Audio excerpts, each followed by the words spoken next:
Hello everyone, আজকে তোমাদের নতুন টপিক নিয়ে ভিডিও দেখাবো। এই যে আমার হাতে দেখছো এক্সেস কত কাপড়, তো দেখো এগুলো কোথার থেকে বেরিয়েছে সেটা তোমাদের আজকে আমি দেখাবো। চলো দেখে নাও। এই দেখো আমার ব্লাউজটা নিচের পোর্শানে দেখো কত এই কাপড়গুলো বেরিয়ে গেছে।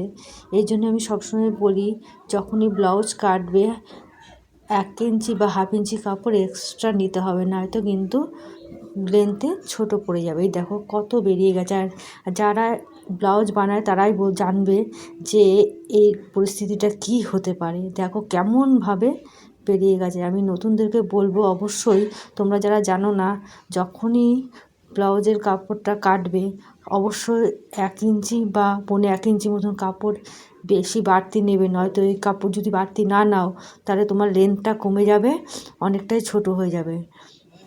আর লাইলিনের যে মাপটা সেটা যেন ঠিক থাকে। দেখো এবার আমি ওই কাপড়গুলোকে বাদ দিয়ে দেবো। কত কাপড় বেরিয়ে গেছে দেখো। আর এই কাপড়গুলো এইভাবে বেরিয়ে যায়, অনেকটা কাপড় বাদ চলে যায়। সেই জন্য আমি যখন কাটিং করি 1 ইঞ্চি কাপড় আমি নিচের দিকে বেশি করে রাখি, তাহলে বাদ চলে গেলে আমার যে মাপটা থাকবে সেই মাপটা দিয়েই আমি কোমরপট্টি জোড়া লাগিয়ে দেবো। দেখো কতটা কাপড় আমার বেরিয়ে গেছে। এই জন্য এক্সেস কাপড় অবশ্যই নিতে হবে। আমি নতুনদের জন্য বলছি যে তোমরা যখনই কাটিং করবে কাপড় কিন্তু সবসময় বাড়তি নেবে, নয়তো ঝুলে কিন্তু কম পড়ে যাবে। দেখো কতখানি কাপড় আমার বেরিয়ে গেছে। আর এই ধরনের কাপড়গুলো অনেক দামি, কিন্তু কাপড়গুলো এইভাবে বেরিয়ে যায়। এবার দেখো কত সুন্দর লাগছে। আমি মাইনাস করে দিলাম, কেন এই কাপড়গুলো আমার বাড়তি, এটা আমার লাগবে না।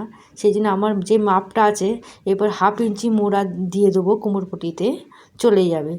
আমার যেটা মাপ সেটা কিন্তু আমার রয়েই গেল। আমার 14 ইঞ্চি লেন্থটা থাকবে, সেই 14 ইঞ্চি লেন্থটা তোমাদের আমি দেখিয়ে দিচ্ছি। ঘাড়ি থেকে একদম 14 ইঞ্চি, এই দেখো 14 ইঞ্চি। এবার হাফ ইঞ্চি আমি এখানে মুড়ে দেবো। এই হাফ ইঞ্চিটা দেখো আমার ঠিক মাপের মধ্যে পড়ে গেল। এটা যদি না নিতাম তাহলে আমার কোমরপট্টি লাগাতে আমার খুব কষ্ট হতো। এই দেখো হাফ চলে গেছে আর হাফ পড়ে রয়েছে। সেই জন্য অবশ্যই যারা নতুন আছো তারা অবশ্যই যখন ব্লাউজ কাটিং করবে তারা যেন মনে করে অবশ্যই একটু বেশি করে নেবে কাপড়টা।